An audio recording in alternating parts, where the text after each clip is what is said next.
The humid, heavy air of the Manhattan subway station clung to Amelia's skin like a second, unwanted layer of clothing. At 11:15 p.m., the R train was a flickering metal tube of exhausted souls, but Amelia couldn't afford the luxury of leaning her head against the window. In the crook of her left arm, 5-month-old Maya was a warm, rhythmic weight, her tiny chest rising and falling against Amelia's ribs. With her right hand, Amelia gripped the handle of a battered rolling suitcase. It didn't contain clothes for a getaway. It held $300 worth of used legal textbooks, a highlighter with a frayed tip, and a singular, desperate hope. She stepped off at 59th Street, the screech of metal on metal echoing in the hollow cavern of the station. Above ground, the city was a different beast. Here, the air smelled of expensive rain and the distant charred scent of street vendor pretzels. The skyscrapers of Midtown rose like jagged glass teeth, biting into the velvet black of the night sky. Amelia adjusted the strap of her diaper bag, pulled the hood of her sweatshirt lower, and headed toward the monolith of steel and ego known as the Vane and Sterling Tower. To the world, Amelia Martinez was a ghost. She was the woman who emptied the trash bins, the shadow that wiped the fingerprints off the mahogany desks, the person who ensured that when the sun rose, the titans of industry could pretend the world was naturally pristine. She was 24 years old, and she had spent the last 3 years learning how to be invisible. The service entrance was tucked into a dark alleyway, away from the revolving glass doors and the uniformed doorman. Amelia swiped her cracked ID badge. The light blinked green, a small electronic permission to exist in the margins. "Late again, Mel." The security guard, Lou, grunted without looking up from his monitor. He was a man of 60 with skin like crumpled parchment and a perpetual scent of stale coffee. "Bus was held up at Times Square," Amelia whispered, her voice raspy from lack of use. She shifted Maya, trying to keep her hidden beneath the oversized fabric of her hoodie. Lou paused, his eyes flicking toward the suspicious bulge at her chest. For a heartbeat, Amelia's pulse thundered against her throat. If he asked, if he looked, she was done. There were no children allowed in the building. There were no excuses for a night shift cleaner. "Get to it," Lou sighed, sliding a logbook toward her. "The 50th floor is a mess. Some merger closed today. Champagne corks everywhere. Watch the carpets." "Thanks, Lou." She hurried toward the freight elevator, the heavy steel doors sliding shut with a finality that always felt like a prison cell closing. Inside, the air was cold and smelled of industrial-grade lemon bleach. She set the suitcase down and finally, carefully, unzipped her hoodie. Maya blinked, her dark, liquid eyes searching the harsh fluorescent light before settling on her mother's face. She didn't cry. Maya had learned the language of silence early. She reached out a tiny, questing hand, grasping Amelia's chin. "Just a few more hours, baby," Amelia murmured, pressing a kiss to the infant's forehead. "Just a few more chapters. Then we go home." The elevator groaned as it ascended. Amelia looked at her reflection in the scratched metal walls. Her hair, a deep chestnut, was pulled back into a utilitarian bun. Her hazel eyes were rimmed with the purple shadows of chronic sleep deprivation. She didn't look like a future lawyer. She looked like a woman holding onto the edge of a cliff by her fingernails. When the doors opened onto the 50th floor, the silence was absolute. This was the executive level, the sanctum of Theodore Vane. The carpets here were deep navy, so plush they swallowed the sound of her footsteps. The walls were lined with original charcoal sketches and floor-to-ceiling windows that looked out over the glowing embers of Central Park. Amelia moved with the practiced efficiency of a soldier. She reached into a janitor's closet near the elevators and pulled out a large, heavy-duty plastic supply crate on wheels. It was deep, lined with a soft fleece blanket she'd hidden there weeks ago. "Okay, sweet girl, into the nest." She lowered Maya into the crate, surrounding her with a fortress of rolled-up microfiber cloths and extra rolls of paper towels. From the outside, it looked like a standard cleaning kit. From the inside, it was a makeshift cradle. She tucked a small, silent, battery-operated fan into the corner to keep the air moving, and handed Maya a soft, knitted star. "Don't make a sound," Amelia whispered, a plea to the universe as much as the child. She began her work. It was a ritual of penance and ambition. She polished the brass handles of the boardroom doors until they gleamed like gold. She vacuumed the long, winding corridors, the low hum of the machine providing a white noise that kept Maya in a deep, peaceful slumber. But as she worked, her mind was miles away, navigating the complex labyrinths of contract law and civil procedure. Every 15 minutes, she would stop. She would pull a crumpled flashcard from her pocket, squinting at the Latin phrases. Res ipsa loquitur. The thing speaks for itself. By 1 a.m. she reached the crown jewel of the floor, the CEO's private lounge. This wasn't an office, it was a cathedral of glass. 2 walls were nothing but transparent panes suspended 50 stories above the street. In the center sat a desk carved from a single slab of obsidian, and in the corner a library of leather-bound volumes that smelled of old paper and power. Theodore Vane was a legend in the city, a man who had inherited a dynasty and turned it into an empire before he turned 30. The tabloids called him the Ice King. The legal journals called him a shark. Amelia only knew him by the mess he left behind. Half-drunk glasses of neat scotch, scattered drafts of billion-dollar acquisitions, and the faint, lingering scent of sandalwood and expensive fatigue. Tonight, the lounge was particularly chaotic. Theodore had clearly been working late. A massive architectural model of a new development sat on the side table, surrounded by red-lined blueprints. Amelia set her cleaning crate and Maya carefully behind the obsidian desk. She checked the baby, still sleeping. Then she did the thing that made her heart race more than the risk of being fired. She reached into her suitcase and pulled out her constitutional law textbook. She laid it flat on the glass coffee table, right next to a silver tray containing Theodore's discarded dinner. She pulled out a legal pad. For the next 2 hours, she wasn't Amelia the cleaner. She was Amelia the scholar. She began to read. The words were a lifeline. She didn't just study. She argued with the text. She wrote notes in the margins, her handwriting sharp and disciplined. The court's interpretation of the due process clause here is fundamentally flawed, she scribbled. It ignores the precedent set in 1994. She became so absorbed in the doctrine of standing that the world outside the glass disappeared. The hum of the air conditioning, the distant honk of a taxi, the weight of her own exhaustion, it all vanished. She was a mind, pure and electric, carving a path through the dark.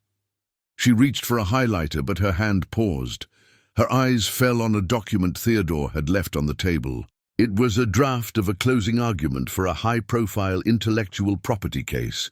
She shouldn't have looked. It was a violation of every rule in her employee handbook.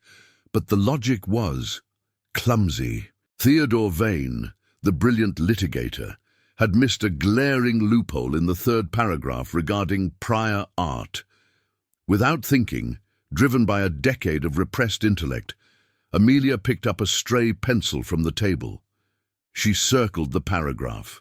In the margin, she wrote, "Check the 7th Circuit ruling on digital harvest versus solace. Your definition of transformative use is 3 years out of date. You're leaving the door wide open for a mistrial." The sound of her own breathing suddenly felt too loud. She froze, the pencil still hovering over the paper. What had she done? She was a ghost. Ghosts didn't leave marks. She reached for an eraser, her hand trembling, when a sound from the corner of the room stopped her heart cold. It wasn't a baby's cry. It was the distinct metallic click of a lighter. Amelia whirled around, her pulse exploding in her ears. In the far corner of the lounge, hidden by the deep shadows of the bookshelves, a figure sat in a high-backed wing chair. The flame of the lighter flared, illuminating a sharp, angular jawline, a straight nose, and eyes that looked like shattered flint. Theodore Vane. He wasn't at home. He wasn't asleep. He had been there the whole time, watching her. Amelia stood paralyzed, her hand still resting on the obsidian desk, mere inches from the supply crate where her daughter lay hidden. The silence in the room became a physical weight, thick and suffocating. Theodore didn't move. He sat with one leg crossed over the other, a glass of amber liquid in his hand. He blew out a slow, steady cloud of smoke, his gaze fixed entirely on her. "The Seventh Circuit," he said. His voice was a low, melodic growl that vibrated in the small of Amelia's back. "Digital harvest." Amelia couldn't find her voice. Her lungs felt like they had been filled with lead. She looked down at the janitor's uniform, the scratchy blue polyester, the name tag that said Amelia in block letters. She looked at the spray bottle of glass cleaner hanging from her belt.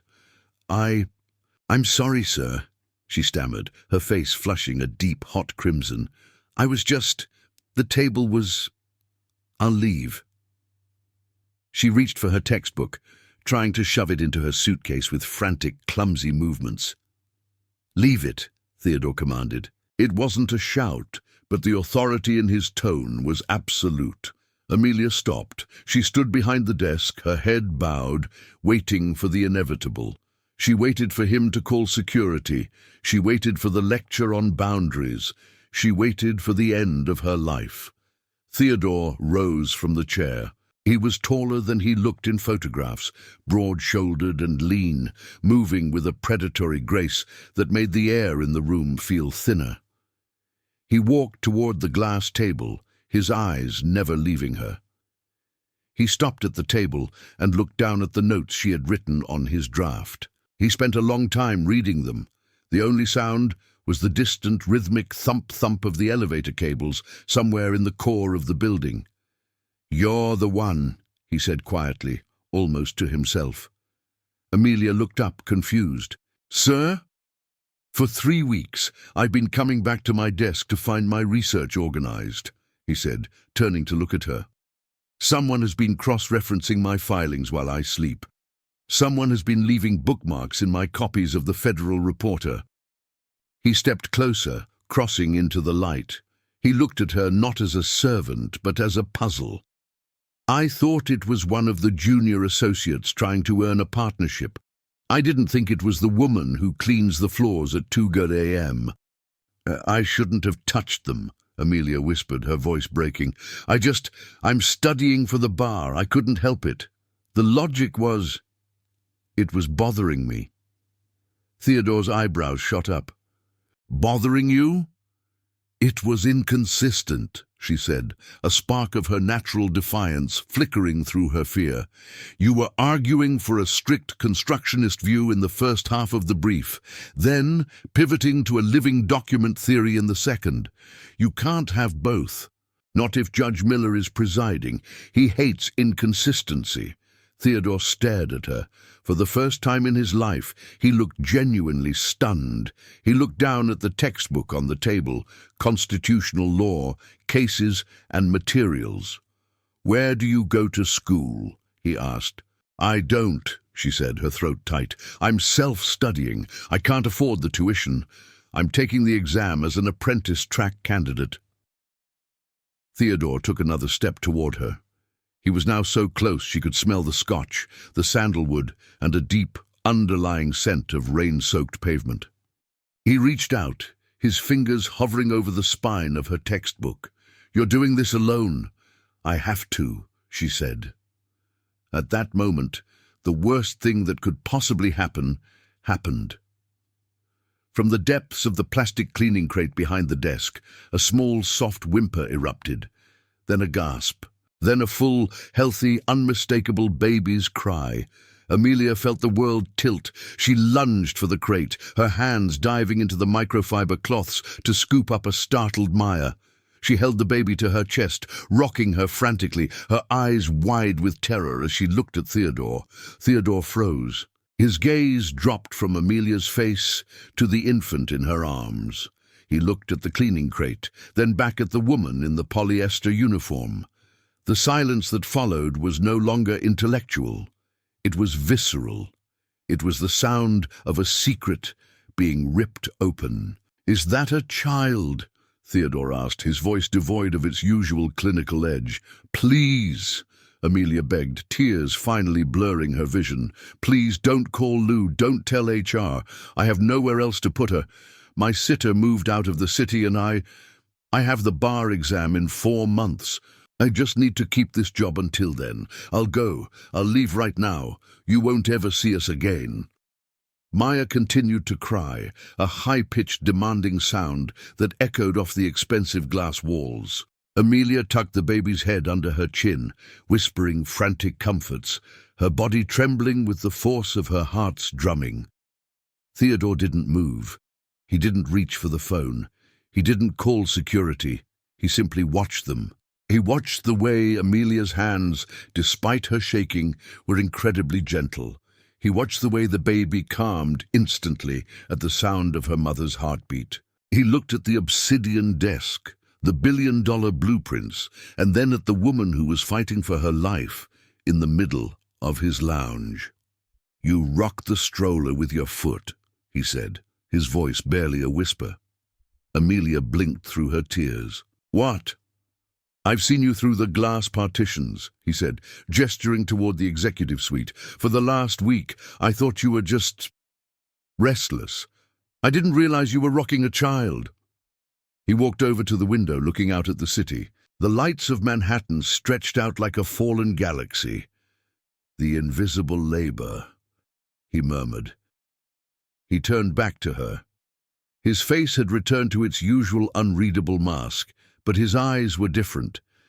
There was a heat in them, a sudden, sharp focus. "Put the baby back in the crate, Amelia," he said. "Sir, please." "Put her back," he repeated, though the tone was softer now. "And sit down. I have to finish the floor." "The floor is fine," Theodore said, waving a hand dismissively. "The floor is irrelevant. I want to know why you think the Seventh Circuit ruling on digital harvest applies to a case involving proprietary algorithms in the private sector."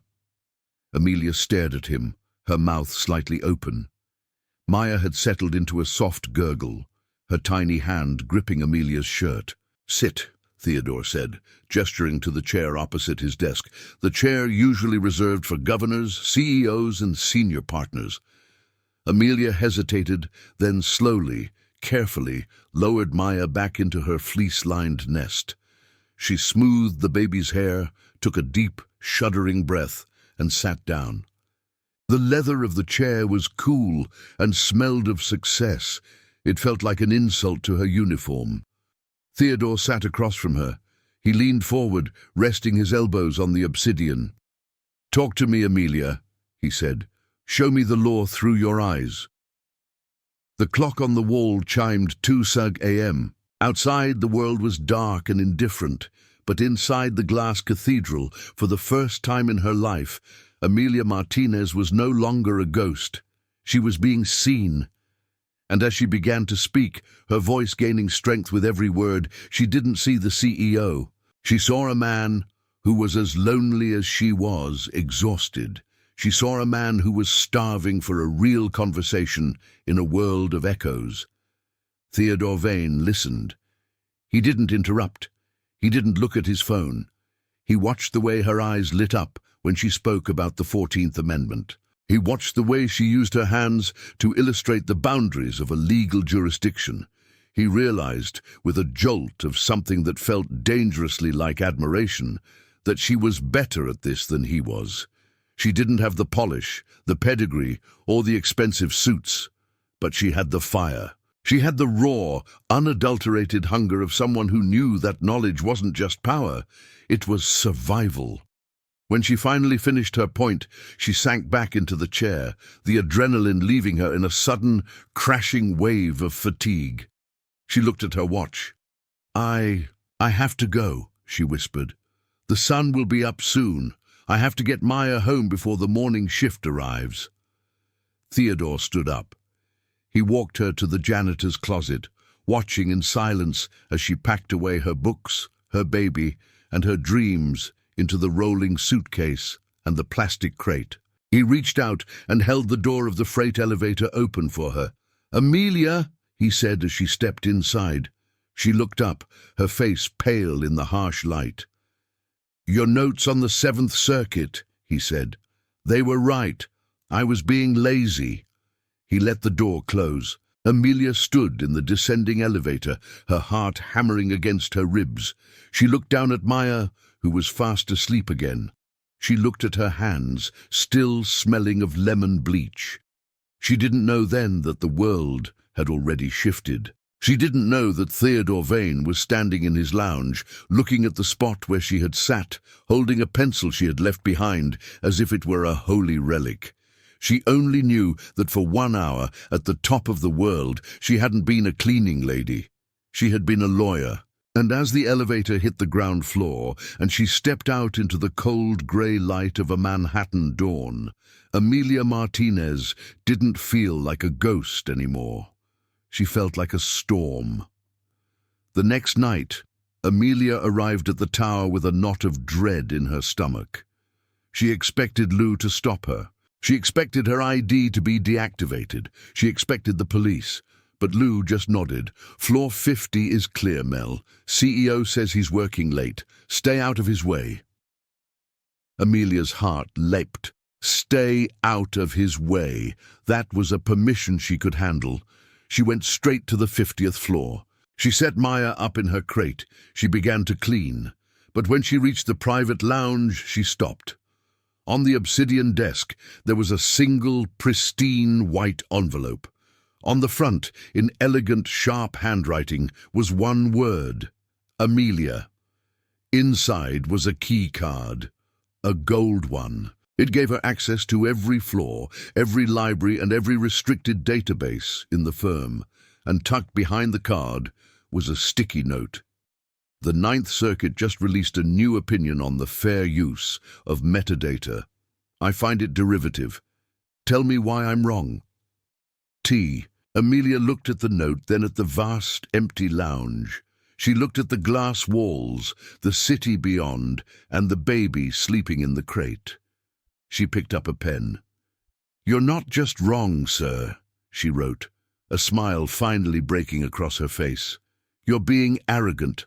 Let's look at the dissent." She left the note on his architectural model right next to the miniature skyscraper. The invisible world was beginning to glow. The gold key card felt heavy in Amelia's pocket, a piece of forged lightning. For the first week after receiving it, she didn't use it. She kept it tucked in the hidden, zippered compartment of her diaper bag, right next to Maya's emergency pacifiers and a folded-up photograph of her own mother. To use the card felt like stepping through a mirror. Once she crossed that threshold, she wouldn't just be the woman who cleaned the glass. She would be the woman who stood on the other side of it. But the hunger was too great. At 3:15 a.m. on a Tuesday, while the rest of Manhattan was caught in the restless slumber of the overworked, Amelia stood before the double oak doors of the Vane and Sterling Law Library. This wasn't the small collection of reference books in the lounge. This was the firm's private archive, 2 floors of leather-bound history, smelling of vanillin, old glue, and the weight of 1,000 precedents. She swiped the gold card. The lock chirped, a high, welcoming note, and the doors swung open with a pneumatic sigh.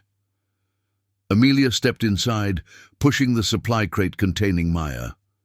The motion sensor lights flickered on, row by row, illuminating aisles that seemed to stretch into infinity.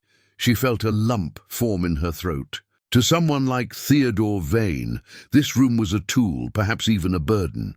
To her it was a cathedral. She found a secluded carrel in the back, hidden behind the volumes of the Federal Supplement. She lifted Maya out of the crate. The baby was wide awake, her eyes tracking the dust motes dancing in the light, and sat her on the fleece blanket. "Look, Maya," Amelia whispered, her voice thick. "This is where the truth is kept, hidden in the fine print."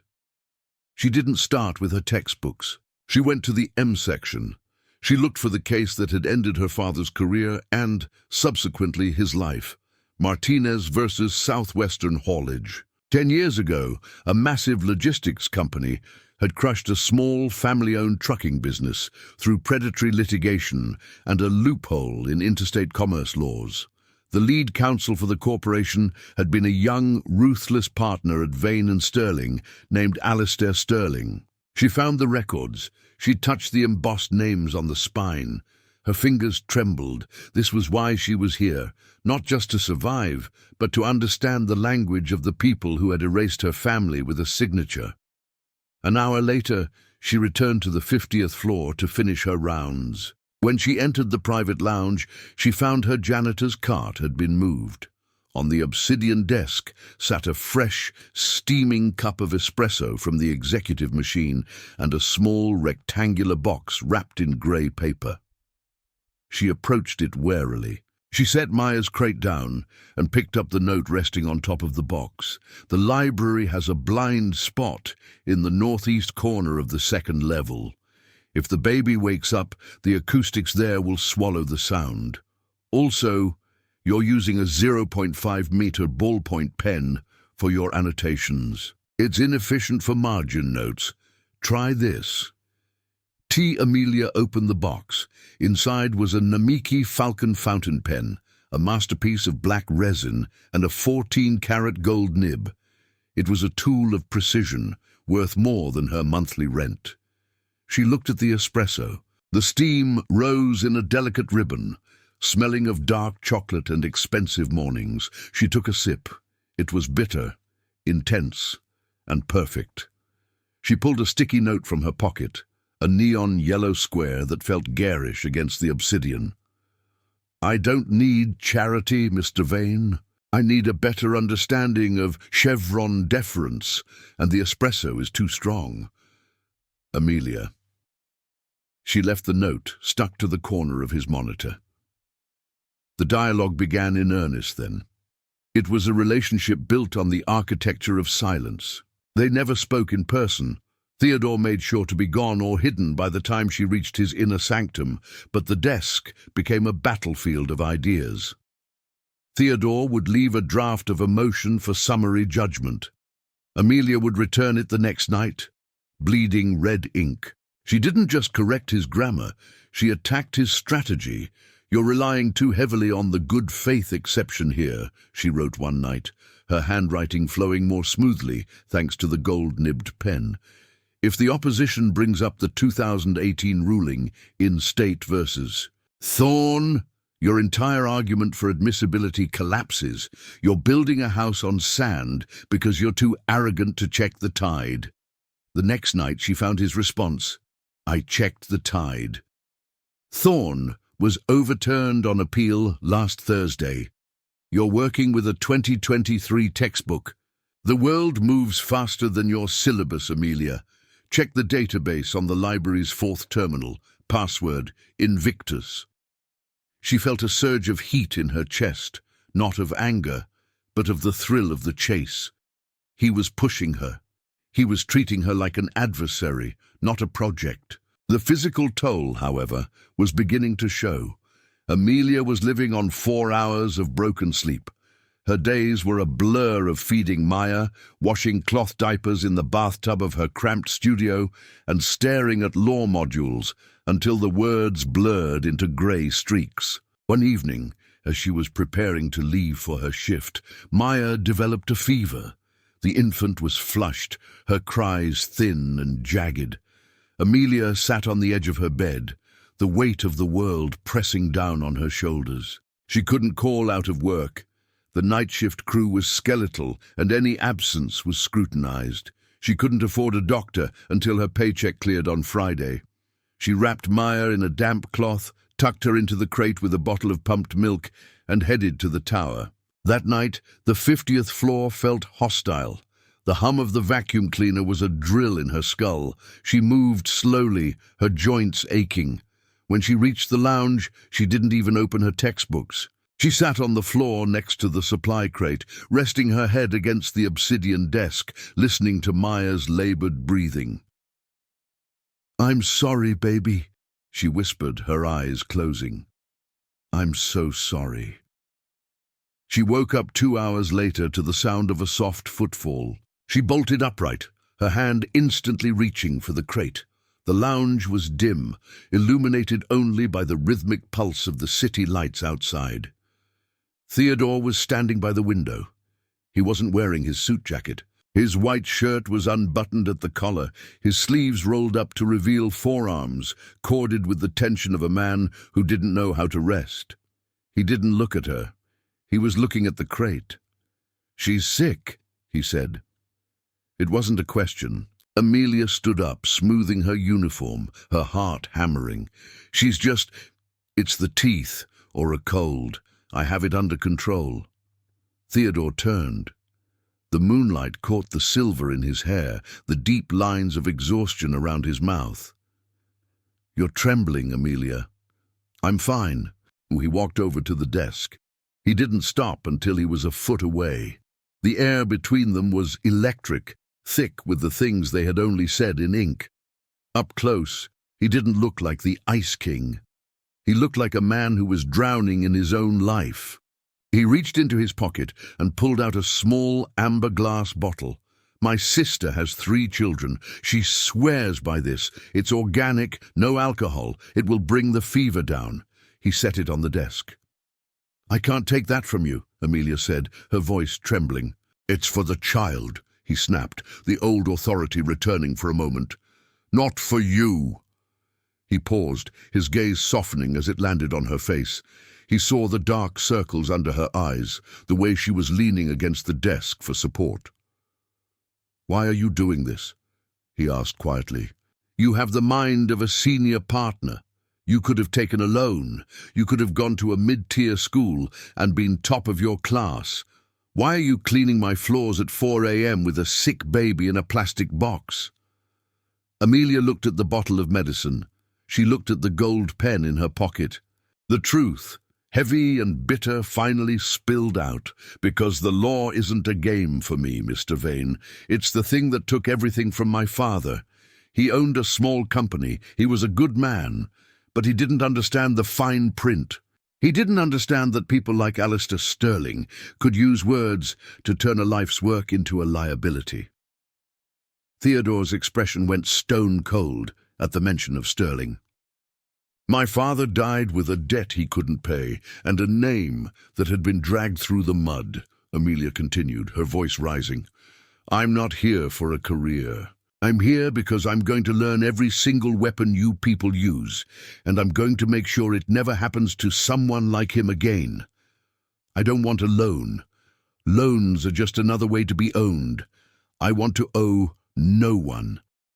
Theodore stared at her. The silence stretched, profound and heavy. He realized then that he hadn't just found a protégé, he had found his conscience. "Sterling is a cancer on this firm," Theodore said, his voice a low vibration. "He thinks the law is a cage for the weak. He doesn't realize it's supposed to be a shield." He stepped closer. For a second, Amelia thought he might reach out and touch her. The tension was so thick, it felt like it might shatter the glass walls. "Go home, Amelia," he said. "I haven't finished the windows in the conference room." "Go home," he repeated. "The security logs for tonight will show that the 50th floor was locked down for a private strategy session. You were never here." "Theodore!" It was the first time she had used his name. It hung in the air, intimate and dangerous. "Take the medicine," he said. "Take the baby. And the note I left under your textbook, don't bother answering it until you've slept for 8 hours. That's an order." He turned and walked into his private office, closing the door with a soft, final click. Amelia stood in the silence, the amber bottle warm in her hand. She looked at the office door, then at Maya, who had finally fallen into a peaceful sleep. She realized then that the silent dialogue had changed. It was no longer about the law. It was about the two people caught in its gears. The following weeks were a blur of escalating stakes. Amelia's confidence grew. She began using the library's West Law terminal to research Sterling's past cases. She found a pattern, a series of clerical errors that always seemed to favor his corporate clients at the expense of small defendants. It was subtle, brilliant, and deeply illegal. She began leaving notes for Theodore that were no longer just about his cases. They were about the firm itself. "Sterling is overbilling the Amurex account," she wrote on a Tuesday. "He's hiding the surplus in a shell subsidiary. Check the line items for discovery processing. No one spends $4 million on OCR scanning."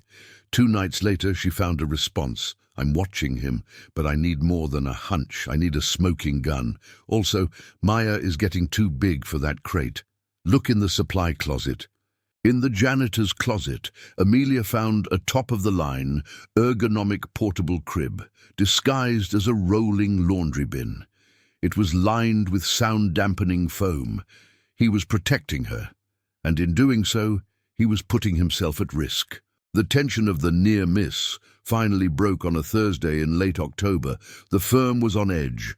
A massive merger with a Japanese tech giant was in its final stages, and the building was teeming with senior partners and security details, even at 2 a.m. Amelia was in the library, Maya tucked into her new laundry bin crib, when she heard voices in the corridor. Cold, familiar voices. "The logs show unauthorized entry into the library every night for the last month," Alistair Sterling was saying. "Theodore thinks he's being clever, but someone is using a master key card. I want the terminals checked for forensic traces." Amelia froze. Her heart surged into her throat. She looked at the terminal she had just been using.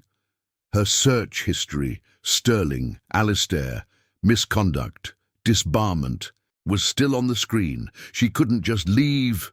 The elevators were bugged with sensors. She scrambled to log off, her fingers fumbling with the keyboard. Maya chose that exact moment to wake up and let out a sharp, piercing cry. The voices outside stopped. "What was that?" Sterling asked. Amelia dove under the mahogany desk, pulling the laundry bin with her. She covered Maya's mouth with a gentle hand, her own breath coming in ragged gasps. The scent of Sterling's expensive, cloying cologne began to drift through the cracks in the door. The library doors groaned open. The light flickered on. Amelia squeezed her eyes shut. She prayed to a god she hadn't spoken to in years. She felt the vibration of footsteps on the carpet. Expensive, heavy shoes. They were getting closer. Suddenly, a different set of footsteps echoed through the room. "Alistair!" Theodore's voice rang out, sharp and biting. "What the hell are you doing in my library?" "Your library?" Sterling laughed, a dry, rattling sound. "This belongs to the partners, Theodore, and it seems someone has been using it as their private playground. I'm in the middle of a billion-dollar merger," Theodore said, his voice coming from right above Amelia's head. He had stepped between Sterling and the desk. "I've been using the terminals to run conflict checks. If you have a problem with my workflow, bring it up at the board meeting on Monday. Otherwise, get out. You're polluting the air." "I heard a sound, Theodore, a high-pitched sound. It was the ventilation system," Theodore said without a beat of hesitation. "It's been whistling for weeks. I'll have the maintenance crew look at it. Now leave. I have work to do." A long, agonizing silence followed. Amelia could practically feel Sterling's suspicion, a cold oil slick in the room. "Fine," Sterling said, "but the IT audit is still happening, Theodore. If I find out you're hiding something, or someone, I'll have your seat by Christmas." The doors closed. The footsteps receded. Amelia waited for a full minute before she crawled out from under the desk. She looked up and found Theodore standing there, his face ashen. He was leaning against the table, his hands gripping the edge so hard his knuckles were white. "He's close," Theodore whispered. Amelia stood up, holding Maya, who was now silent and wide-eyed. He knows. He suspects, Theodore corrected. He looked at her, and for the first time there was fear in his eyes. Not for himself, but for her. He's going to go after the night shift records. He's going to look for a name. Then I'll quit, Amelia said. I'll disappear. I have enough notes. I can finish the bar prep on my own. No, Theodore said, his voice cracking. He reached out, his hand hovering inches from her cheek before he pulled it back, a gesture of agonizing restraint. You're the only person in this entire building who isn't a liar, Amelia. If you go, the light goes with you. He reached into his pocket and pulled out a small, leather-bound journal. I want you to have this, he said. I've been keeping track of Sterling's offshore accounts. I couldn't prove the connection to the firm's billing, but you found the Amurex discrepancy. Together, we can finish him. Why me? She asked, her voice a mere breath. Why do you care about a cleaning lady from Queens? Theodore looked out at the city, the millions of lives spinning in the dark. Because I've spent my whole life surrounded by people who have everything and value nothing, he said. And then I saw you, a woman who had nothing, yet was willing to stay up all night to fight for the ghost of her father.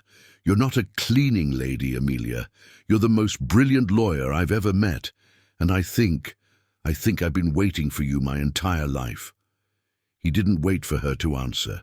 He turned and walked out of the library, leaving her alone with her child, her books, and a journal that contained the power to burn down the world. Amelia sat back down at the terminal. Her hands were no longer shaking.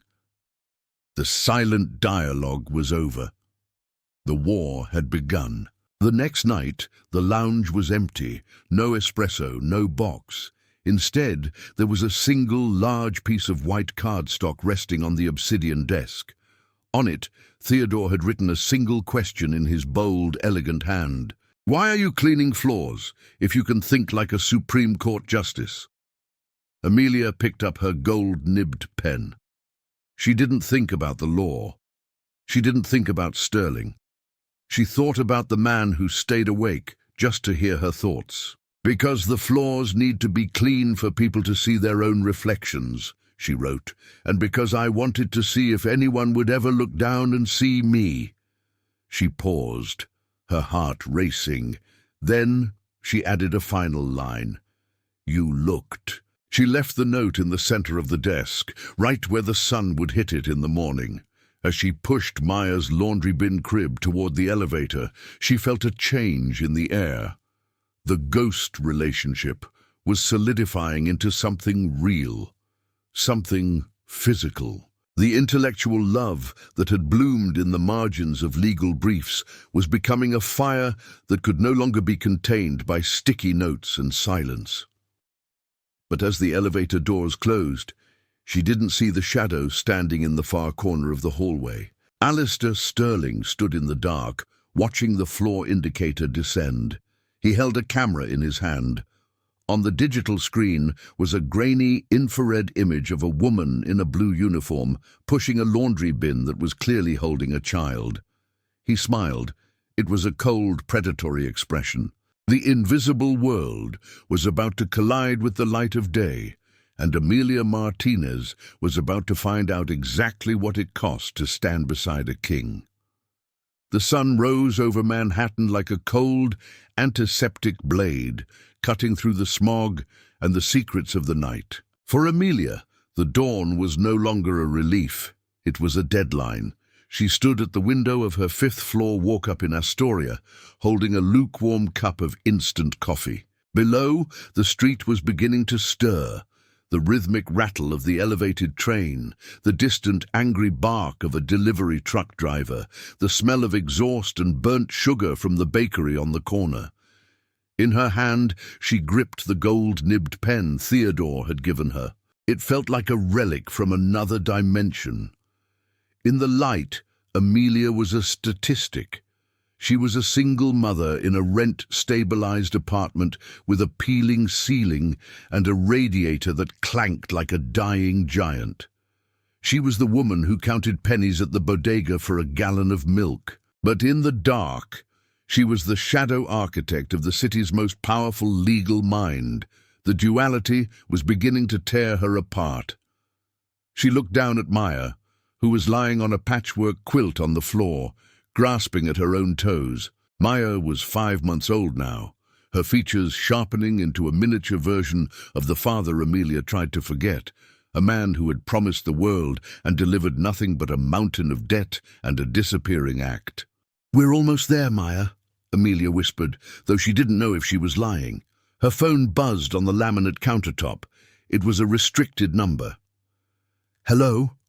"The library," Theodore's voice said, devoid of greeting. He sounded like he hadn't slept in 48 hours. "Third floor, section 400, behind the volumes on maritime law. I left a packet." "Theodore, it's 8 a.m., Amelia said, her voice dropping to a low hiss. "I'm not on shift for another 12 hours. "The Sterling situation has accelerated," he said, and she could hear the rustle of papers, the sharp clack of his lighter. "He's moving the board meeting to tomorrow morning. He's presenting the Amurex acquisition as a done deal. If he signs those papers, the fraud is baked into the firm's equity. We won't be able to touch him without sinking the entire company." Amelia felt a chill that had nothing to do with the drafty window. "What's in the packet?" "The final audit trail, and a question. I need to know if we can pierce the corporate veil of the shell company in Delaware. I've looked at it 10 times, and I keep hitting a wall. I need your eyes, Amelia. Not the apprentice eyes, the cleaner eyes, the ones that see the dirt everyone else ignores. I can't just walk into the building at noon, Theodore. I have a baby. I have a uniform. I have Lou at the front desk." "The service entrance is being serviced today," Theodore said. "The freight elevator is off limits. You'll have to come through the front. Wear something not blue." The line went dead. Amelia looked at her closet. It contained 3 pairs of jeans, 5 work shirts, and a single navy blue blazer she had bought at a thrift store for a moot court competition that never happened. She dressed with the precision of a soldier preparing for a suicide mission. She put on the blazer over a simple white t-shirt. She did her hair in a sleek, low bun. She looked at herself in the cracked bathroom mirror. She didn't look like a lawyer, but she didn't look like a ghost either. She tucked Maya into a high-end wrap carrier, a gift from Theodore she had finally stopped trying to return, and covered the infant with a light silk scarf. The walk to the Vane and Sterling Tower felt like a journey across a border. When she reached the revolving glass doors, her heart was a drum in her ears. She saw her reflection in the polished chrome, a woman with a child walking into a temple of gold. She didn't look at the doorman. She didn't look at the security cameras. She walked straight to the elevators, her hand hovering over the gold keycard in her pocket. "Can I help you, miss?" The voice was like a bucket of ice water. She turned to see a young security guard, his hand resting on his belt. "I'm here for a delivery," Amelia said, her voice steady, though her knees were like water. "To the 50th floor, Mr. Vane's office. Deliveries go to the basement." "Not this one," she said, sliding the gold card across the sensor. The light turned green. The guard hesitated, his eyes flicking from the baby to the card.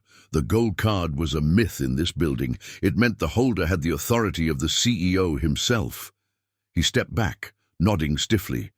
The elevator ride was the longest 60 seconds of her life. When the doors opened on the 50th floor, the light was blinding. The lounge, which she knew only in the velvet intimacy of midnight, was transformed. The sun bounced off the obsidian desk, casting long, sharp shadows. The air smelled of expensive perfume and the high-pitched hum of frantic commerce. She saw the partners moving between offices, men in $4,000 suits, women in sharp-shouldered silk. They didn't see her. Even in the light, she was invisible, but for a different reason now. She was just another body in the machine. She slipped into the library. It was empty, the morning light filtering through the tall windows, illuminating the dust motes. She found section 400. Behind a row of heavy, leather-bound books on the laws of the sea, she found a thick manila envelope. She sat in the same carrel where she had hidden from Sterling only nights before. She opened the packet. Inside were the bank statements for the Amurex Shell Company. For 2 hours, the world disappeared. Maya slept against her chest, the rhythmic breathing of the child the only anchor to reality. Amelia's mind moved with a terrifying speed. She wasn't just reading, she was hunting, she saw it. It wasn't a clerical error, it was a masterpiece of deception. Sterling wasn't just overbilling, he was using the Amurex acquisition to wash the debts of a failing logistics company he secretly owned. The very company that had absorbed her father's business a decade ago. The name jumped off the page, Southwestern Haulage. Amelia's breath hitched. Her hand began to shake. It was all there. The loop was closing. Sterling hadn't just destroyed her father's life. He was using the corpse of that business to bleed Theodore's firm dry. "Looking for something, Amelia?" The voice was a low, dangerous purr. Amelia didn't look up. She knew that scent, clove cigarettes and expensive gin. Alistair Sterling was standing at the end of the aisle. She slowly gathered the papers, her movements deliberate. She tucked them into the envelope. Only then did she turn. Sterling looked different in the daylight. He looked older, more haggard, his eyes like 2 pieces of unpolished coal. He was leaning against a mahogany bookshelf, a digital tablet in his hand. "You're quite the chameleon," he said, stepping closer. "From the blue polyester to the... What is that? Thrift store chic?" "I'm here on official business for Mr. Vane," Amelia said, her voice like steel. "Are you?" Sterling smiled, and it was the most repulsive thing she had ever seen. He tapped the screen of his tablet. "I did a bit of digging, Amelia Martinez. Or should I say, daughter of Roberto Martinez, the man who couldn't read a contract to save his life." Amelia felt the blood drain from her face. The library felt like it was shrinking. "Your father was a weak man, Amelia," Sterling said, his voice dropping to a whisper as he reached her. "He thought the law was about right and wrong. He didn't understand that the law is a cage, and I'm the one with the keys." He looked down at the infant sleeping on her chest. "And now you've brought a child into this building. A liability. Do you have any idea what the board would do if they knew Theodore was using firm resources to harbor a... what would they call you? A mistress? A spy? A charity case?"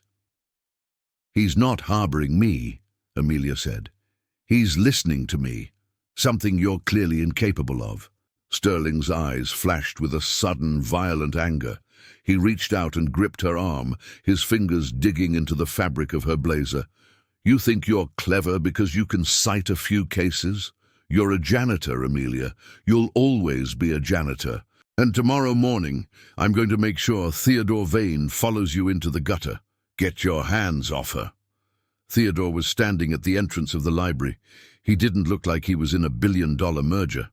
He looked like he was ready to kill. He was still in his shirt sleeves, his tie gone, his hair a mess. But the authority radiating from him was so intense that Sterling actually took a step back, releasing Amelia's arm. "Alistair," Theodore said, his voice a low, vibrating growl. "You have exactly 5 seconds to leave this library before I call the NYPD and have you removed for assault." "Assault?" Sterling laughed, though it sounded forced. "I'm just having a conversation with your researcher." "Go," Theodore said. Sterling looked from Theodore to Amelia, his eyes narrow. "The board meeting is at 9, Theodore. Bring your researcher. Let's see how her theories hold up against the reality of a $50 million loss." He turned and walked out, his footsteps echoing like a funeral march. Theodore didn't move until Sterling was gone. Then he crossed the room in 3 long strides. He stopped in front of Amelia, his chest heaving. "Are you okay?" he asked, his voice cracking. "I'm fine," she said, though her heart was still hammering against her ribs. "He knows, Theodore. He knows who I am. He knows about my father." "I know," Theodore said. He reached out, his hand hovering over her shoulder before he finally let it rest there. His touch was warm, solid, and completely grounding. "I found the records this morning. I should have realized it sooner. Martinez versus Southwestern. It was the case that made Sterling a senior partner." "He's using the firm to cover his tracks," Amelia said, pulling the papers from the envelope. "Look, here, he's funneled the Southwestern debt into the Amurex acquisition. If the firm buys Amurex, they're taking on the liability for the fraud he committed 10 years ago. It will bankrupt the firm, and he'll walk away with a $20 million consulting fee from the shell company." Theodore took the papers. He read them in silence, his jaw tightening until a muscle pulsed in his cheek. "It's a scorched earth policy," he murmured. "He knows I'm onto him. He's trying to burn the house down while he's still inside." He looked at Amelia. For a long moment, the library, the firm, and the city disappeared. There was only the two of them, caught in the eye of the storm. "I can't let you stay here," Theodore said. "It's not safe. Sterling is desperate."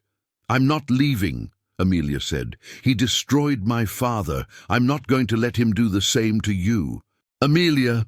"I have a plan," she said, her voice gaining a new, cold clarity.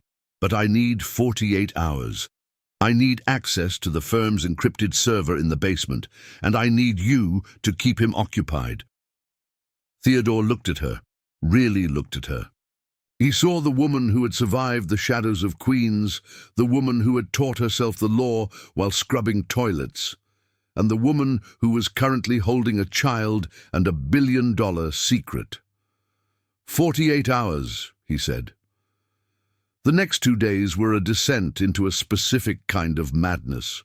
Theodore moved Amelia and Maya into a secure litigation suite on the 48th floor, a room with no windows and a heavy reinforced door. It was a bunker filled with high-speed terminals, stacks of legal binders, and a small cot. They worked in a state of intellectual fever. The silent dialogue had become a frantic, whispered partnership. Theodore would spend his days in boardroom battles, fending off Sterling's maneuvers, and his nights in the bunker with Amelia. They didn't talk about the future. They didn't talk about the light.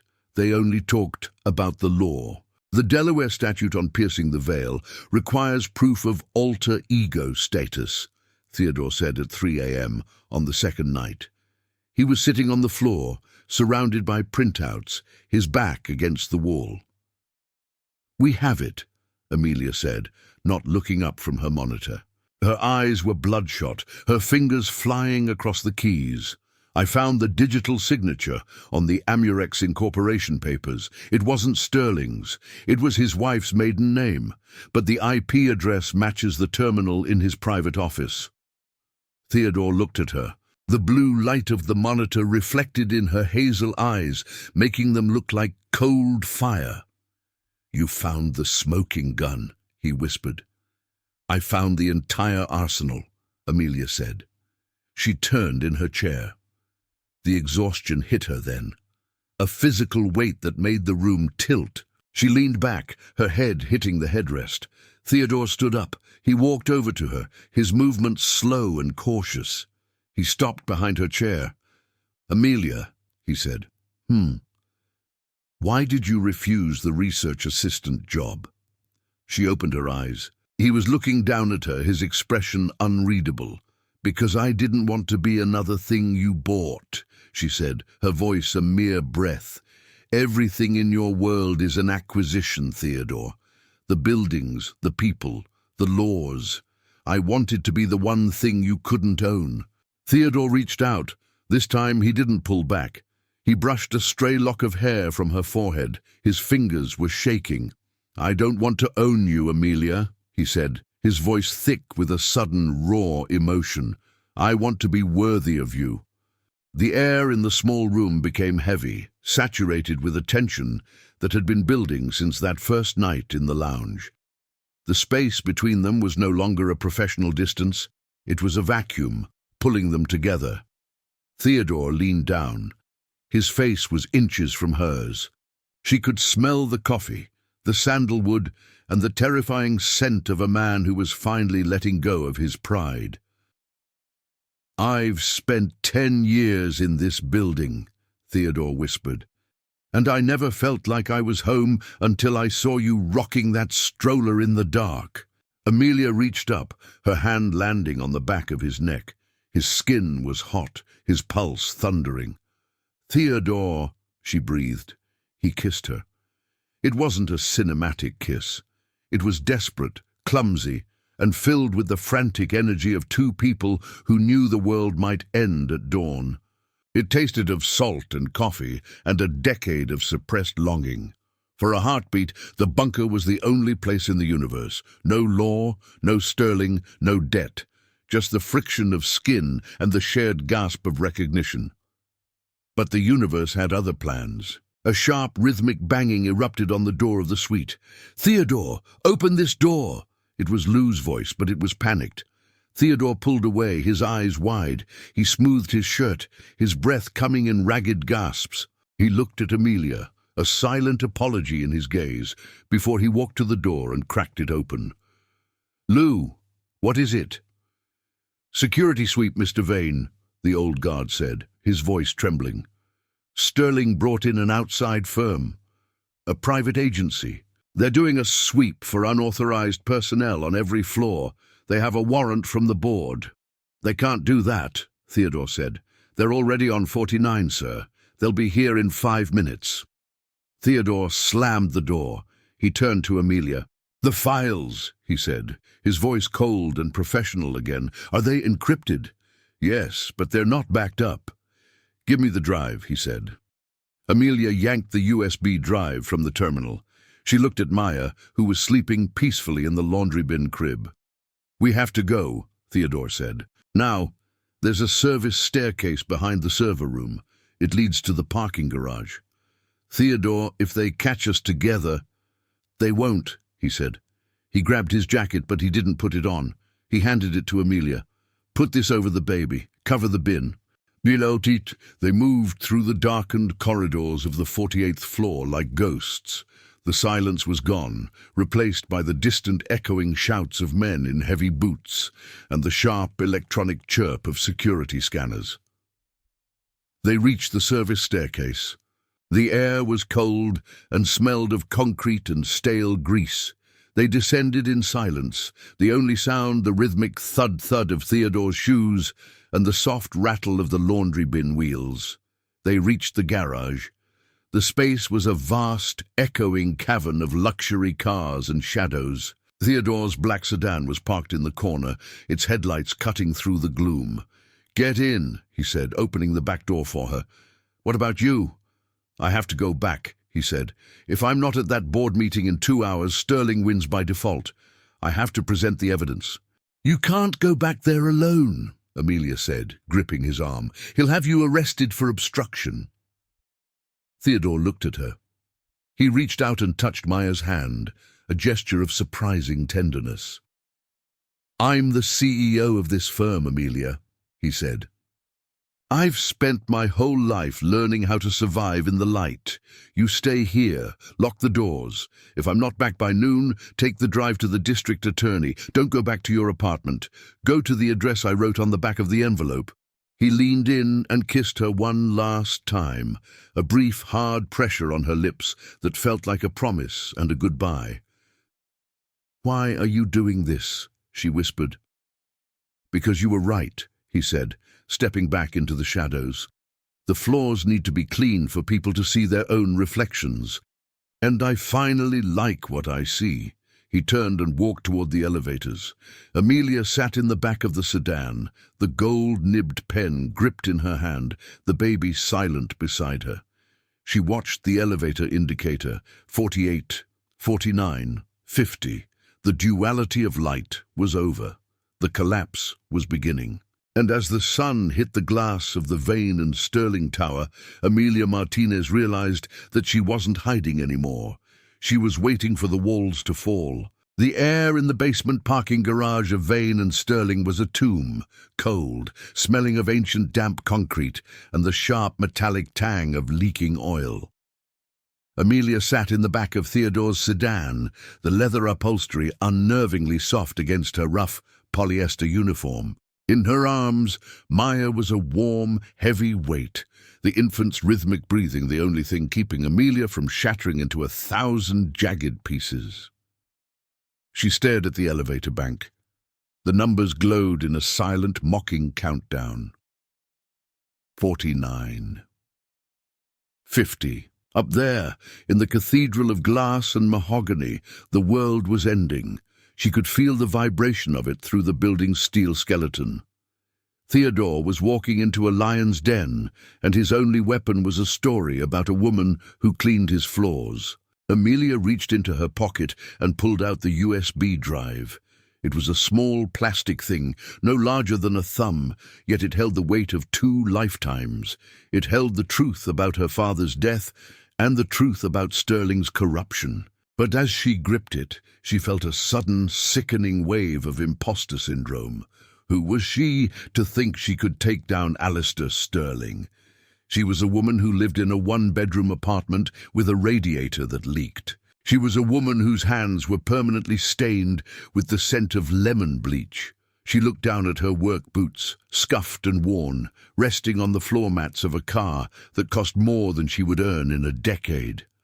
"I am a lawyer," she whispered to the darkness. "In everything but a piece of paper, I am his match." The silence in the boardroom was absolute, the kind of silence that precedes an execution. 12 men and 3 women sat around a table made of hand-rubbed walnut, their faces as unreadable as the fine print of a contract. At the head of the table sat Theodore Vane. He had put on his jacket, he had straightened his tie, but he couldn't hide the shadows under his eyes or the way his fingers twitched toward his empty shirt pocket, seeking the comfort of a cigarette he couldn't light. Opposite him, Alistair Sterling was leaning back, a look of profound, predatory boredom on his face.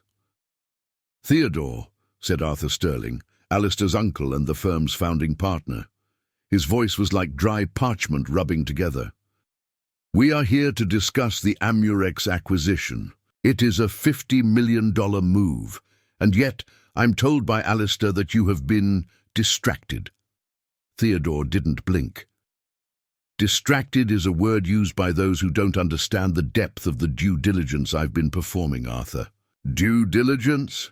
Alistair laughed, the sound sharp and ugly in the sterile room. He stood up, tossing a thick folder onto the center of the table. "Is that what we're calling it now? Harboring a vagrant? Using the firm's secure litigation suites to hide a cleaning woman and her illegitimate child?" A collective intake of breath hissed around the table. "Watch your tone, Alistair," Theodore said, his voice dropping to a dangerous, vibrating octave. "I'll watch my tone when you explain why security caught you sneaking a janitor out of the basement at 5 in the morning, Alistair snapped. He tapped his tablet, and the large monitors on the wall flickered to life. The image was grainy, captured in the harsh, green-tinted light of a security camera. It showed Theodore standing in the library, his forehead pressed against Amelia's. It showed him touching her hand. And then it showed the infrared shot. Amelia Martinez, in her blue uniform, pushing a laundry bin that clearly contained a sleeping infant. "This woman," Alistair said, pointing at the screen with a manicured finger, "is the daughter of Roberto Martinez. Some of you might remember him. A small-time failure who tried to sue this firm a decade ago. She's a plant, a honey trap sent by our competitors to compromise our CEO and gain access to our server. And it worked. Theodore gave her a master key card. He gave her access to the library. He's been feeding her proprietary information for months." Theodore felt the room shift. He saw the looks on the board members' faces, the sudden cold withdrawal of trust. To them, it wasn't a story of intellectual recognition. It was a scandal. It was a liability. "She is not a plant," Theodore said, his voice steady despite the roar of blood in his ears. "She is the most brilliant legal mind I have ever encountered. She found the fraud in the Amurex acquisition that all of you, and your million-dollar auditors, missed." "She's a janitor, Theodore," Alistair roared. "She wipes your desk. She empties your trash. You've let your appetites cloud your judgment. You've compromised the integrity of Vane and Sterling for a girl who can't even afford her own childcare." Arthur Sterling leaned forward, his eyes narrowed. "Theodore, tell me you didn't give a master key to a cleaning woman." Theodore looked Arthur in the eye. "I gave it to a scholar who was being denied the resources she earned through sheer intellect. And in return, she saved this firm from Alistair's theft." "Theft?" Alistair sneered. "I'm the one bringing in 50 million. She's the one stealing your dignity." Alistair leaned over the table, his face inches from Theodore's. "Let's be honest, Theodore. You didn't fall for her mind. You fell for the way she looked at you from the floor. You fell for the power trip of playing savior to a poor single mother. It's pathetic." Theodore stood up. He didn't shout. He didn't lung. He simply looked at the board. "I have the evidence of the Amurex fraud," he said. "It's on a drive. It proves that Alistair has been using this acquisition to wash the debts of Southwestern Haulage, the company that predated on Roberto Martinez. He's been using this firm as a personal piggy bank for 10 years. "Where is this drive?" Arthur asked. Theodore paused. He felt the weight of the moment. If he told them Amelia had it, they would send security to strip-search her. They would treat her like a criminal. "It's being processed," Theodore said. "It doesn't exist," Alistair countered. "He's stalling. Arthur, I move for the immediate suspension of Theodore Vane as CEO, pending a full ethics investigation into his relationship with this Martinez woman." The room erupted into a cacophony of voices. Theodore felt the walls closing in. He thought of Amelia, sitting in the dark of the garage, holding her daughter and his future. He realized with a crushing blow that Alistair had won the first round. In this room, the truth didn't matter as much as the optics. And the optics were devastating. A billionaire CEO, a cleaning lady, and a secret child. Amelia heard the heavy thud of the service door opening. She tensed, shielding Maya with her body. It wasn't Theodore. 4 security guards in black tactical gear stepped into the garage. They weren't Lou. These were the private firm Alistair had hired. Men with cold eyes and no history with the building. "Amelia Martinez?" the lead guard asked, his hand resting on his holster. Amelia didn't answer. She reached for the door handle, but it was locked. Theodore had the keys. "Step out of the vehicle, ma'am," the guard said, tapping on the window with a heavy metal flashlight. Amelia looked at Maya. The baby was starting to stir, her tiny face puckering. "I have a child in here," Amelia shouted, her voice muffled by the glass. "We know what you have," the guard said. "Open the door, or we break the glass." Amelia felt a cold, paralyzing terror. This was the collapse. This was the moment the world reminded her that she didn't belong here. They would take the drive. They would take her child. They would tell the world she was a thief. She looked at the USB drive in her hand. "Not like this," she thought. "My father didn't fight for me to end up in the back of a car like a piece of evidence." She did the only thing she could think of. She tucked the USB drive into Maya's diaper. The glass of the front passenger window shattered. It was a sharp, explosive sound that sent a spray of diamonds across the leather seats. Maya let out a piercing, terrified scream. Amelia was dragged from the car. The concrete of the garage was freezing against her knees. She felt the plastic zip ties bite into her wrists. "Where's the drive?" the guard barked, his breath smelling of stale cigarettes. "I don't know what you're talking about," Amelia said, her face pressed against the cold floor. "Search her," another voice said. Alistair Sterling stepped into the garage. He looked down at her, his shoes polished to a mirror finish, reflecting her own terrified face. He reached into the back of the car and picked up Maya, who was wailing with a primal, gut-wrenching intensity. "No!" Amelia screamed, struggling against the guards. "Don't touch her. Give her to me." Alistair held the baby with a look of profound distaste, as if he were holding a leaking bag of trash. He looked at Maya's face, then back at Amelia. "You really thought you could be one of us, didn't you?" Alistair whispered, leaning down so only she could hear. "You thought you could scrub a few floors, read a few books, and suddenly you're a Martinez again? You're nothing, Amelia. You're a footnote in a case file I closed a decade ago."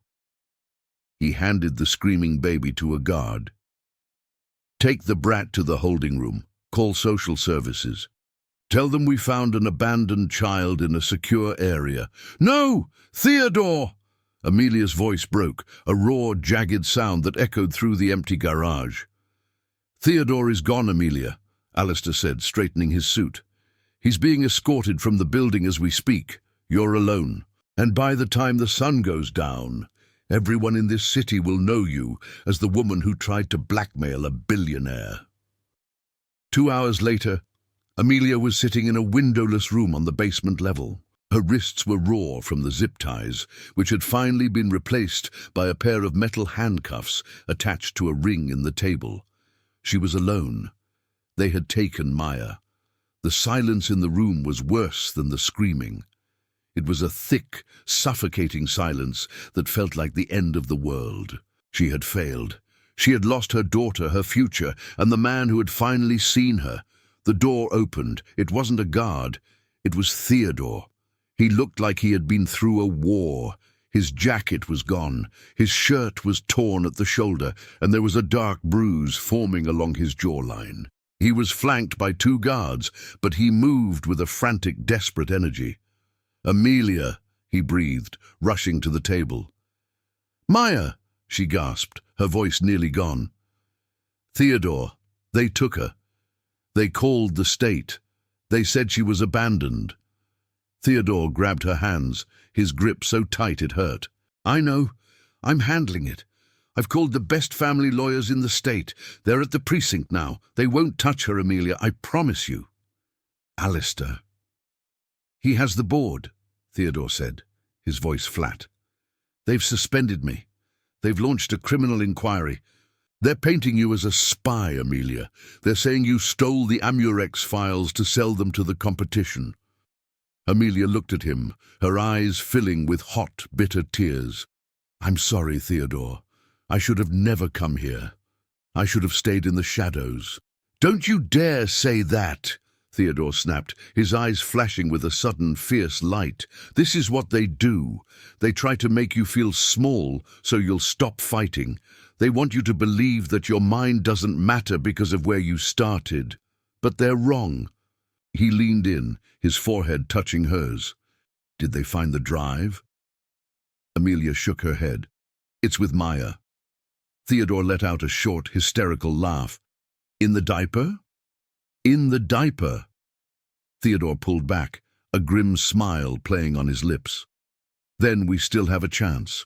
Alistair thinks he's won because he has the title, but he doesn't have the truth, and he doesn't have you."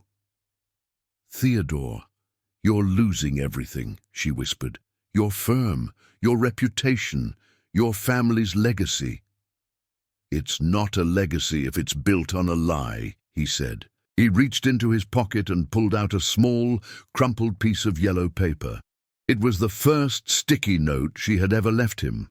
"The logic is inconsistent." "I've spent my whole life being consistent, Amelia," he said. "I've been the perfect heir, the perfect CEO, the perfect shark, and I've never been more miserable. This is the first real thing I've ever done." The door opened again. A man in a dark suit stood there, the firm's general counsel. "Mr. Vane, your time is up.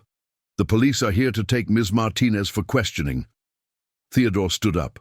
He didn't look back at the lawyer. He looked only at Amelia, "I'm going to get her back," he said, "and then I'm going to get you back. Do you hear me?" Amelia nodded, her heart breaking in her chest. As the police led her out of the room, past the glass offices she had spent years cleaning, she saw the morning shift arriving. She saw the women in the blue uniforms, the ghosts of the building, pushing their carts and avoiding her eyes.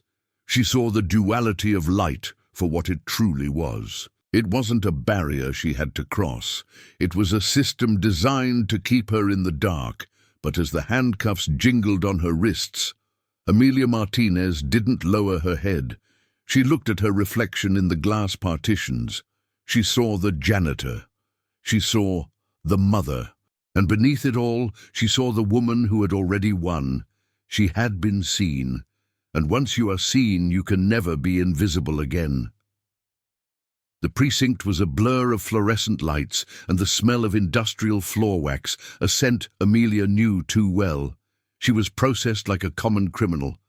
Fingerprints, mugshot, the rattling sound of a cell door closing. She sat on the thin plastic-covered mattress, her back against the cold brick wall. Amelia Martinez? A woman in a sharp grey suit stood outside the bars. She held a briefcase and looked like she had never had a hair out of place in her life. "I'm Sarah Jenkins," the woman said. "I'm the head of family law at Sterling's rival firm. Theodore Vane sent me." "Where is my daughter?" Sarah smiled, a small, genuine glimmer of hope. "She's with me, Amelia. Theodore filed for emergency temporary guardianship an hour ago. He used his personal assets as collateral. Maya is in my office right now, sleeping in a very expensive mahogany crib." Amelia let out a sob of pure, unadulterated relief. "And the drive." Sarah's smile widened. "It's being decrypted by the district attorney as we speak. It turns out Alistair Sterling didn't just defraud your father. He's been laundering money through Southwestern haulage for over a decade.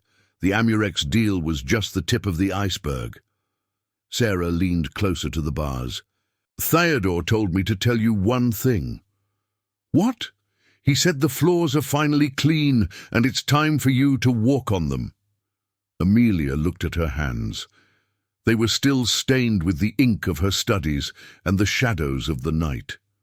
But for the first time in her life, she felt the weight of the law, not as a cage, but as a bridge. The collapse was over, the revelation was complete. But as she looked out the small, barred window at the Manhattan skyline, Amelia knew the hardest part was yet to come. She had to face the world, not as a secret, but as a woman who had earned her place in the light. And she knew Theodore would be there, waiting at the other end of the bridge. The morning of the preliminary hearing, the sky over Manhattan was a flat, unblemished sheet of grey, like a fresh slate waiting for a signature. Amelia stood in the bathroom of Sarah Jenkins' guest suite, looking at her reflection. She wasn't wearing the blue polyester of the Vane and Sterling night shift. She was wearing a charcoal grey suit, tailored and sharp, the fabric feeling heavy and significant against her skin. She reached into her pocket and felt the gold-nibbed fountain pen. It was the only thing that felt real. The courthouse on Center Street was a monument to the very things that had kept Amelia in the shadows: tradition, power, and the terrifying weight of the past. As she walked up the stone steps, the click of her heels sounded like a countdown. She felt the eyes of the city on her, not as a ghost this time, but as a scandal. The headlines had been relentless. The janitor and the CEO, billionaire suspended over affair with cleaner. She didn't look at the cameras. She didn't look at the protesters. She looked at the heavy oak doors of courtroom 4B. Inside, the air was still, smelling of old paper and the faint citrusy scent of high-end wood polish. Amelia took her seat at the defense table. She was alone. Sarah Jenkins sat behind her, a silent advisor. But Amelia had insisted on one thing: she would be the one to speak. The doors at the back of the room opened. A hush fell over the gallery. Theodore Vane walked in. He wasn't dressed like a CEO. He wore a simple navy sweater and dark trousers. But it wasn't his clothes that drew every eye in the room. It was the bundle in his arms. Theodore was holding Maya. The infant was strapped into a front carrier, her small, dark eyes wide as she looked around the cavernous room.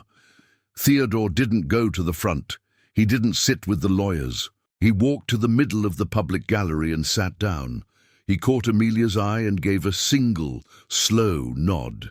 He wasn't there to lead. He was there to witness.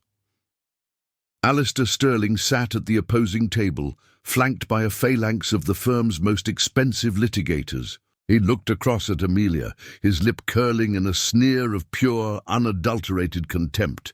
He leaned over to his lead counsel, whispering something that made the other man smirk. "All rise," the bailiff intoned. Judge Holloway took the bench. She was a woman of 70, with hair like spun silver and eyes that had seen every trick in the book. She looked down at the filings, then at the crowded room. "This is a preliminary hearing regarding the allegations of corporate espionage and breach of fiduciary duty brought by Vane and Sterling against Amelia Martinez and Theodore Vane," Holloway said, her voice like gravel. "Counsel for the firm, proceed." Sterling's lead counsel, a man named Henderson, with a voice like velvet and a heart like a stone, stood up. For 20 minutes, he painted a picture of a calculated seduction.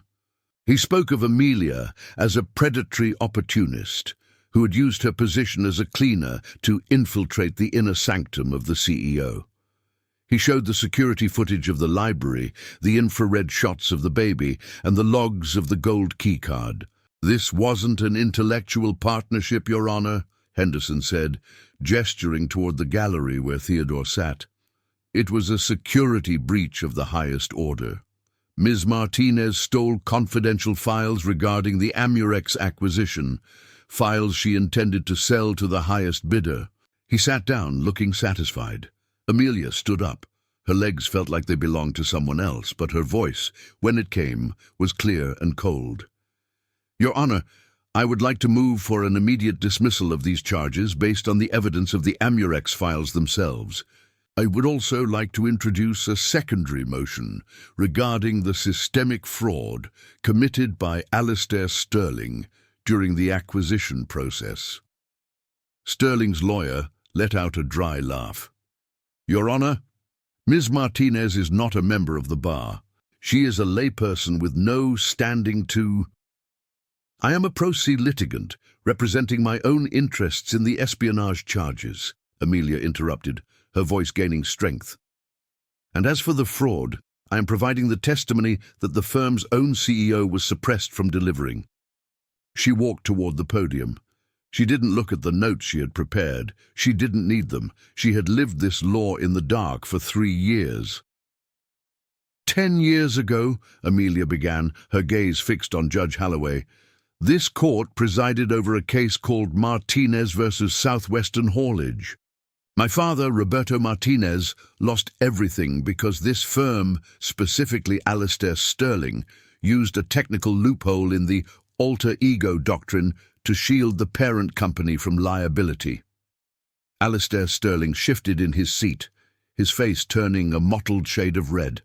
"Mr. Sterling argued then that because the subsidiary had a separate digital ledger, the parent company could not be held responsible for the subsidiary's debts," Amelia continued. "It was a brilliant argument. It was also a lie."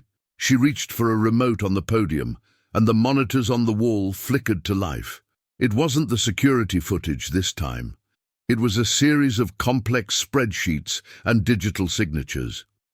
In the Amurex acquisition, Mr. Sterling used that exact same loophole, Amelia said.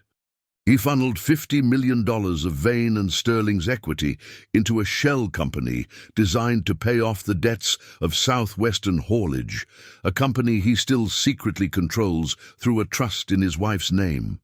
She pointed to the screen. "Here is the digital signature on the Amurex incorporation papers. It's an encrypted hash. If you look at the metadata, it was created on a terminal inside Vane and Sterling at 3:14 a.m. on October 14th. The same terminal I was assigned to clean. The courtroom was silent. Even the court reporter's fingers paused over the keys. "I didn't steal these files to sell them," Amelia said, her voice dropping to a whisper that somehow carried to the back of the room. "I corrected them. I spent my nights ensuring that the law Alistair Sterling was using as a weapon would finally be used as a mirror. I am not a spy, Your Honor. I am the only person in that building who was doing the job the partners were too blinded by greed to do." She turned to look directly at Alistair Sterling. "You told me that the law is a cage for the weak, Alistair. You told me that you had the keys." She held up the USB drive. "You forgot that the people who clean the cages are the ones who know exactly how the locks work." Judge Holloway leaned forward, her eyes narrow as she studied the screen. She looked at Sterling, who was now frantically whispering to his lawyers. Then she looked at the gallery, at the disgraced CEO holding a sleeping child, and at the rows of people who had come to watch a cleaner be humbled. "Mr. Sterling," the judge said, her voice icy, "do you wish to respond to the allegation that you are the beneficial owner of the Southwestern Haulage Trust?" Sterling stood up, his poise finally shattering. "This is a fabrication. She's a domestic. She's a—" "Answer the question, Alistair." Theodore's voice rang out from the gallery. It wasn't a shout, it was a command. Theodore stood up, Maya still nestled against his chest. He walked toward the bar of the court. "I am the CEO of Vane and Sterling," Theodore said to the judge, "and I am here to testify that the information provided by Ms. Martinez is accurate. I witnessed the data being compiled. I authorized her access because my own partners were complicit in the silence." He looked at Amelia, and for a moment the courtroom disappeared. There was only the two of them, the king and the ghost, finally standing in the same light. "The firm didn't harbor Amelia Martinez," Theodore said. "She harbored the firm's integrity." Judge Holloway banged her gavel, a sound like a gunshot. "I've heard enough. I'm ordering an immediate stay on the Amurex acquisition. I'm also referring the evidence of the Southwestern Trust to the district attorney for a full criminal investigation into Alistair Sterling for embezzlement and racketeering." She looked at the guards at the door. "Mr. Sterling, you are not to leave the jurisdiction." The room erupted. Reporters scrambled for the doors. Sterling's lawyers began packing their bags, moving away from him as if he were radioactive. Sterling himself sat frozen, staring at the screen where his own digital shadow was being stripped bare. Amelia felt a wave of vertigo. She gripped the edge of the podium, her heart racing. A hand landed on her shoulder. She turned to see Theodore. He was smiling, a real, weary, triumphant smile. He shifted Maya to one arm and reached out with the other, pulling Amelia into a brief, fierce embrace. "You did it," he whispered into her ear.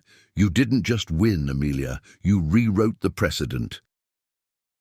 2 years later. The 50th floor of the Vane and Sterling Tower looked different now. The heavy mahogany doors of the executive suites had been replaced with transparent glass. The sanctum was gone, replaced by an open, light-filled space where the night shift crew was no longer required to be invisible. Amelia Martinez stood at the window of her own office, a modest but elegant space on the 48th floor. She was dressed in a simple black dress, her hair down, her eyes bright with a calm, steady light. On her desk sat a framed photograph. It showed her, Theodore, and a toddler-aged Maya on the day Amelia had officially passed the bar exam. Amelia was wearing her robes, and Maya was wearing a miniature version of a graduation cap. There was a knock on the door. Theodore walked in. He looked younger than he had 2 years ago. The Ice King had melted into a man who laughed more than he frowned, a man who had traded his empire for a partnership that actually meant something. He had stepped down as CEO to lead the firm's new pro bono division, the Martinez Initiative, which focused on representing small businesses against predatory corporate litigation. "The ceremony is in 10 minutes, Theodore said, leaning against the doorframe. "Maya is already in the lobby with your mother. She's currently trying to convince the security guard that she's allowed to drive the elevators." Amelia laughed, a sound of pure, earned joy. "She gets that from you, the entitlement. And the persistence from you," Theodore countered. He walked over to her, taking her hands in his. He looked at her with a depth of respect that went far beyond romance. "Are you ready, counselor?" "I've been ready for a long time," she said. They walked toward the elevators together. As they passed the CEO's private lounge, the room where it had all begun, Amelia paused. She looked at the obsidian desk. It was still there, a monument to the nights of silence and sticky notes. She walked over to it. She pulled a small neon yellow square from her pocket. Using the gold-nibbed pen that she still carried every day, she wrote a single sentence. "The floors are clean and the windows are open. A." She stuck the note to the corner of the monitor.